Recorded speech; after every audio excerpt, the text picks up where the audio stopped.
more stuff's coming out on Ethereum. We're starting to get a little bit of some hints surrounding what's going to happen post-merge. And that is thanks to, of course, the DAG growth on Ethereum going over 5 gigabytes. And initially, I thought it wouldn't have that much of an impact. However, I was wrong because we are seeing a lot of A10s deployed, more than I was expecting, which actually bodes well for GPU miners, I think, at the end of the day. But like the title says, I don't think you should be mining Ethereum Classic right now, because what we are going to see is an increase of the hash rate, and we are seeing a downturn in the crypto market, meaning that the hash rate's going up, but the price of Ethereum Classic is going down.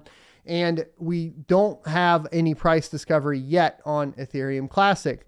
Now, in theory, you would start to have price discovery once there is more security on there, but that will have to stabilize, and the miners will actually have to have the coins that they're generating in hand to start influencing price. At this time, they do not have the cryptocurrency in hand to start influencing price. So right now, your, daily revenue would look pretty bad over the next, couple weeks while this happens if you were to mine Ethereum Classic. And that's kind of the idea behind this. But Innosilicon A10 stopped mining Ethereum, and here are the possible solutions. Recently, all Innosilicon A10 ASIC owners reported problems with the Ethereum mining. This happened when the Ethereum DAG file size reached 5 gigabytes. No matter how much memory the ASIC has, 5 gigabytes, 6 gigabytes, 7 gigabytes, or 8 gigabytes, all of them fail to work right now.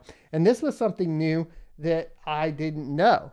It's not just that the 5 gigabyte A10s went offline, but apparently all of them went offline. So do they need firmware patches to continue to mine Ethereum, or do they all have to get firmware patches and default over to ETC? Let's learn more on all of this. In this post, we talk about the causes of this incident and possible solutions. Ethereum has a special DAG file that is loaded to the GPU and ASIC memory before the mining process starts. We described it in detail how this works in our when will my graphics card stop mining Ether. DAG file size is always growing. You could always find the current DAG size on 2Miners Ethereum pool main page.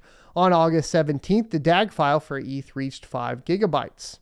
Most likely, this was the last important milestone for the Ethereum DAG file, and it will never reach the next one, 6 gigabytes, provided, of course, the merge goes through smoothly. Ethereum devs plan to change the consensus mechanism from proof of work to proof of stake in September, which will end Ethereum mining in general. A10 is a popular Ethereum ASIC miner produced by Innosilicon.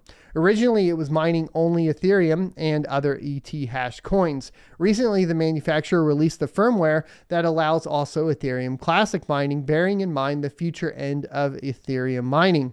ETC is slightly different from ETH as it uses its own ETC hash algorithm. More information on the new firmware could be found in their last post. So you have all of these here and the firmware updates, etc. The new ETC firmware could not be used to mine ETH and vice versa. It is not possible to mine ETC with the old ETH firmware. Ethereum mining is currently more profitable than Ethereum Classic mining, so many ASIC owners preferred to mine ETH and not to update to the new firmware to mine ETC. So that's why. And that was the question I had. But I still wonder why you wouldn't be extremely prepared in the fact that you would have those ready, but it will take time for all of those to get deployed depending on how big these mining farms are, and how robust their internal networks are as well, right? No matter how much memory they had. So as soon as the Ethereum DAG file reached 5 gigabytes, all the Innosilicon A10 stopped working, no matter how much memory they had. It looks like a firmware bug. However, it could be related to the hardware configuration as well. Unfortunately, Innosilicon has not released any information about this matter. Their Twitter account is almost dead, and this is absolutely insane. One of the reasons why, we do stick to GPU mining is that a lot of these ASIC companies have terrible support, terrible build quality, and in general are unreliable. And if you have a problem with one of your ASIC miners, it's going to take you years to get it repaired sometimes. And forever to get any sort of support. At least in my experience, it's been extremely difficult unless you have some sort of third party that's helping you out, like BT Miners is definitely helpful, as well as Coastal Crypto. But, you know, you end up in this position where you don't have a way to get these working at all if you, at least on Ethereum, even if you were thinking ahead and purchased the models that had larger memory allocation to them. So, you know, that's a real downer. If you were running an A10 and you purchased the 8 gigabyte model, so you didn't have to worry about the DAG, but now due to a bug, you have to worry about the DAG, and you only have presumably less than a month left to mine Ethereum at which is most profitable right now. And you're stuck basically not able to do anything except presumably move to ETC, but you got to get the firmware file. You got to get that loaded and get going. Lucky owners of the Innosilicon A10 could still continue Ethereum mining. It seems this device uses a different firmware. Hopefully there are solutions you could use to still generate some profit with Innosilicon A10 ASICs. There are other coins that use ETH hash algo that have DAG, smaller DAG file. There is also the ETC firmware available. Let's have a look at the Cryptocalccom mining calculator and enter the 700 megahash hash rate for both ETH hash and ETC hash. And as you guys can see here, Ethereum is at 1922 a day, Ethereum Classic at 1364 a day, Metaverse at $6.63 a day, and Kalisto at $6.35 a day. MOAC way down there at $1.13 a day. Ethereum is the most profitable, obviously, and followed by Ethereum Classic. You could not mine ETP with the Innosilicon A10, so the next option is Kalisto at $6.35 a day. You should not take into account Expanse, as this coin is trading volume is very little. So the worst option, just wait. We all hope that Innosilicon developers release new firmware that fixes the Ethereum mining issues soon. If you're afraid of firmware updates, and if you hope that the A10 issue is software related, and if you hope that Innosilicon devs could fix that, then you should just turn off your devices for a couple days. So many ifs, but who knows?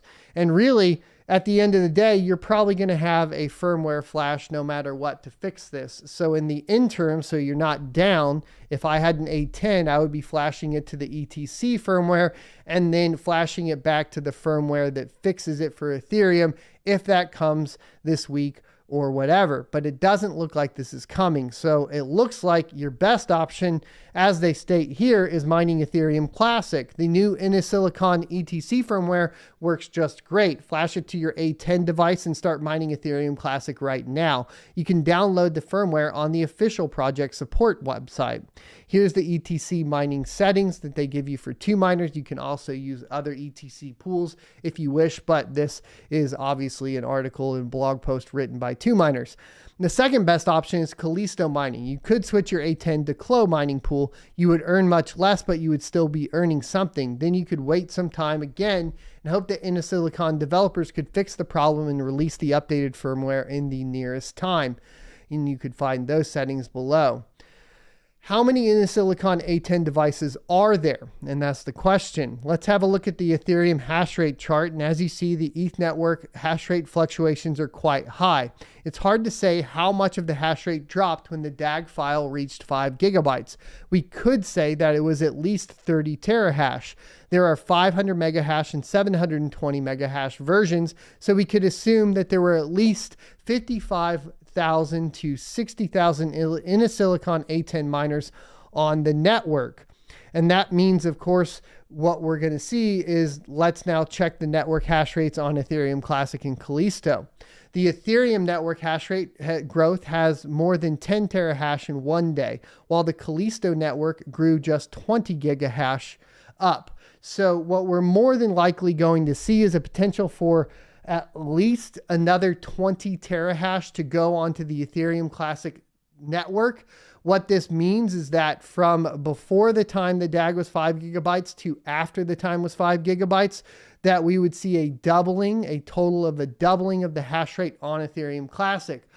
What does this mean? Well, this means that either everybody that's on GPUs that's been mining it for a while at that 30 terahash, maybe 20 terahash of those fall off, right? And the GPUs move to mining something different in the interim, or the price of Ethereum Classic has to follow to go along with that, basically doubling in price. And both of those situations are, well, I would find the former situation to be more likely than the latter. The question is how many ASIC miners were already on Ethereum Classic? We know we have like the iPolo V1 minis. We have some stuff like that, or V1 Classics, excuse me. We have some stuff like that, plus older 4 gigabyte ASICs that are probably on Ethereum Classic already. How much of the Ethereum Classic network is actually GPUs at this time, or was it around the 30 terahash phase? And that's kind of the question that I have as well. So at the end of the day, I think if you're on GPUs, you're best served to start looking for different projects because you have that ability to do so until price discovery from the ASICs starts to come into fruition. Now, obviously, this requires some time because not only do we have to wait on all the A10s to essentially get their Ethereum Classic firmware loaded, but we have to wait for them to start mining, and then we have to wait for them to start generating the newly minted Ethereum Classic coins, and then prices to start being set from there. And we don't know what these farms that are running them are sitting on as far as their power costs and what their bottom lines are, right? So I highly doubt they'll be selling at a loss. And so it will probably come up just in relation to it, but by how much is still yet to be seen. A doubling of the price of Ethereum Classic here just because of this is a potential. But I don't think you would still be well served by mining with GPUs right now. I could be completely incorrect and it's not financial advice, but I wouldn't put my coins on there quite yet, right? So that's kind of where I'm at. As far as the hash rate, it really hasn't moved much on Ethereum Classic since the article was written. You know, we've gone up from this 30 terahash range up to the 42, 43 terahash range. We have a potential for another 20 terahash to start coming online here over the next week. And we have a price decrease of Ethereum by 15% as well following it. So this doesn't bode well. Thanks for checking out this clip from the Crypto Mining Show. You can check out the full episode here or more crypto content down here. Also, I'd like you to check out my locals page at sonofatech.locals.com where you can become a member for free or choose to be a $5 a month supporter that unlocks additional content.